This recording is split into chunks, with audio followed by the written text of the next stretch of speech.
How's it going, everybody? You know who it is here today. Got a fun little video that I've been wanting to do for a while, and I'm going to get into the reasons for why I wanted to do it. So before I start talking, obviously I just want to remind you guys that I really appreciate the support, and any of you that subscribe, like my videos, watch 2 seconds or 20 minutes of my content, it all goes towards helping to push my content to more viewers. So before I get into the topic of today's special video, I just want to show you what I've got on in the background. And this is an amazing technical brutal death metal album by way of Turkey. This is Turkey's Cenotaph with their 2008 album titled Reincarnation in Gore Ecstasy. Bit of a mouthful, that one. Okay guys, so today is going to be an artist specific video. And the thing that spurred on this video for me was not just, I've had some ideas for what I wanted to talk about, but I recently realised that, I want to slowly get every Death album, the band. I had 4 of the 7 albums, and I didn't only recently realise that actually I didn't own the one that has sort of over time become my favourite, which last night arrived in the mail, and that is Human, which is the 4th album and is an amazing record. I'm going to talk more about it in a little bit, but I'm just going to show you the pressing that I got. Got this really cool colourway, and I like the fact that the actual record case sleeve itself is like nice and shiny. I haven't seen that on any of their other releases, so it's kind of cool. It's front and back, nice little holographic thing going on there. So yeah, Death. I mean, obviously, infinite ink has been spilled over this act. They are arguably, if not the most influential and important group to ever make death metal. Hugely influential. They sort of helped formulate what could be known as the structure of the death metal song. And of course, they are the brainchild of the late, great, influential, pioneering and beloved Chuck Schuldiner. Rest in peace. I hope he is up there shredding with all the greats and still writing kick-ass music. Now, Death emerged in the late 80s and quickly rose to prominence as one of the most important bands in the burgeoning scene of extreme metal. Heavy metal was transitioning into more extreme genres. Boundaries were being pushed, themes were being tested, and obviously it wasn't mainstream because it was very offensive to a lot of people at that time, but that's obviously the purpose. It's not as well accepted as it is nowadays. So the central theme of this video is for me to talk about the fact that when I look at specific genres, whether it's rock or hip-hop or electronic music or metal, I find that a lot of the artists that are synonymous and extremely successful and generate a lot of the cultural influence behind that music tend to have a consistent discography. Sometimes you might get an artist that had 1 or 2 amazing albums and then they fell off or just quit it. But I'm going to draw a bit of a far-fetched comparison here before you roll your eyes at me. I want you to listen. So Death, for me, their career and their trajectory as artists and musicians, I find that kind of adjacent to the trajectory that made the Beatles so successful. And the reason why I say that is because Death had 7 albums, the Beatles I think had around 10, not too sure about that, but anyway, the most important thing is that for the first sort of 3 albums or so, both artists were making, quite conventional music for their time, Like obviously the Beatles were making poppy rock that, was quite simplistic in nature, whereas you have Death over here. I'm going to use their second album, Leprosy, which I believe came out in '88 as an example, which obviously, if you don't know this music, you can obviously tell by the album cover that this is very much a death metal album. You've got a person there suffering from a terrible disease, and the music paints a horrible picture of it, and it's an indulgence in gore, which for death metal is obviously the meat and 2 veg, 2 potatoes of the genre. Using innuendo and in inappropriate time there, but anyway, so you compare that to the Beatles, and as time went on, you know, their music became more complex and they experimented with different sounds, which allowed them to stay relevant. But because they never released a bad album, that means that the breadth of everything that they released stayed influential, and that's why they are so revered and so influential in the culture of popular music.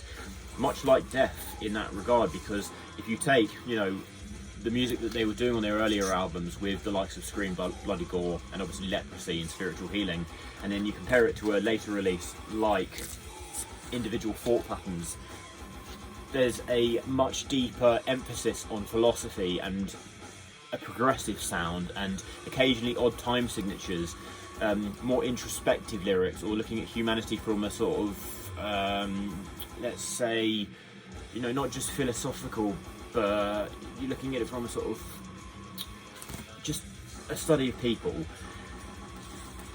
And I think that's really important, because you know, I'm sure there are other bands that have done that within death metal, but I find as a band that's so iconic to the genre, I find that, you know, Death's trajectory like that has really solidified their influence over the years, because I can hear just so many bands that you can hear the eras of Death that, you know, they're wearing on their sleeve when it comes to the influences of the sounds that they're pulling from, and it's great to see, because, you know, obviously they started out albums 1, 2 and 3 were very much typical death metal, but then around the time, you could say Spiritual Healing had a sort of transition into the sort of more deeper introspective side of it, but I find that around the Human era is when what I consider sort of, you know, the beginning of the middle and late era of their Death career, where the sort of philosophical side of Chuck's writing came out.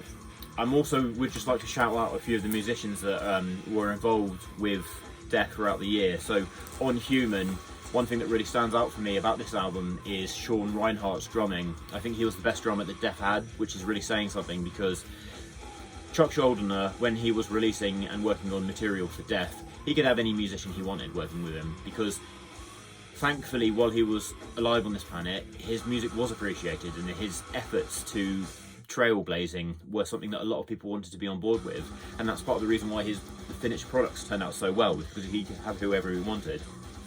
If I'm right in thinking, various members of Cynic, the famed progressive death metal band that I'm a huge fan of, also featured on some of their material. And if you look at every album, the reason why the instrumentation is so good just across the board is because of the credentials of the musicians behind it. So, you know, they're sort of more philosophical, deeper era. You know, after Human, you transitioned into Individual Thought Patterns, and then later on, possibly, if not the most, in the top 2 or 3 most iconic death metal albums of all time, you have Symbolic, which is by many seen as Death's absolute masterpiece. I've heard many a forum and many a site refer to it as the best thing that death metal has ever birthed, and, you know, I wouldn't say it's my favourite death metal album, but I could see the reasons for that argument. Incredible production and a really tasteful use of effects. Chuck always wanted Death's music to sound as organic as possible, and, you know, that's why with Death you do get occasional sort of modulation effects on the guitars and uses of reverb, but you don't get anything that just sort of makes it sound space age and, you know, sort of science fiction. With the final album, The Sound of Perseverance, that I have here in my hand, there was a marked transition in their sound, and obviously, you know, Death was a group that were always evolving, but I find that the biggest transition was here, because I believe that a lot of the material that actually ended up on this album was going to be developed for Chuck's side project that he had at the time, Control Denied, but I believe that some of it did land on this Death album. Now, the one thing that makes me wonder about that sort of circumstance, had it not been for Chuck's untimely passing, would we have seen more Death albums? I'm not 100% sure at the moment if, as I'm saying this, if, you know, he was planning to carry on past this album because of the, you know, different music that was incorporated in here. And now, I do think this is an excellent album. I think it's a classic, but there are some people who have their problems with the songwriting and find that it doesn't sound, you know, as typically Death as the rest of their albums do. but every Death album is a classic. There isn't a bad album in their catalogue. You can make the argument that some albums are better, but they're one of the few artists that I'm aware of that for 7 straight released albums that I would consider great, just great. And that's why I think that Death are, you know, and continue to have the influence and the impact on death metal that they've had till this day. You know, even with the new sort of postmodern new wave of traditional death metal that we are in the absolute heyday of right now, you can hear it. You know, Gate Creeper, 200 stab wounds in places, your tomb molds. The death influences are evident if you know what you're listening to and you know what you're looking out for.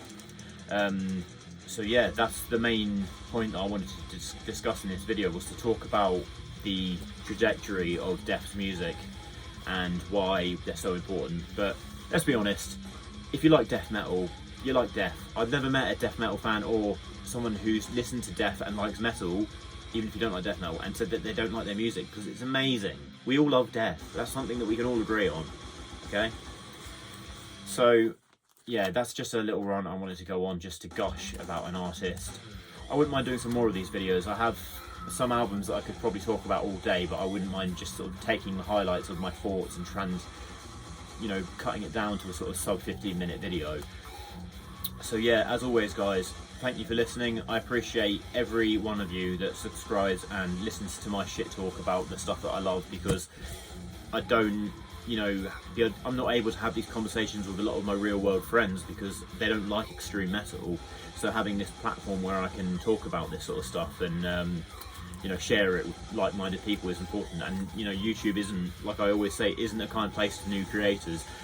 My Instagram's doing quite well. I've done this in tandem with pushing my Instagram. If you don't follow me, then it's at Hugh Metal. But I want to try and bolster my audience on YouTube, just because I want to be able to keep pushing this and be able to discuss this with like-minded people. So as always, that's enough for today. You're the best. Remember to stay fucking brutal. I am, who it is.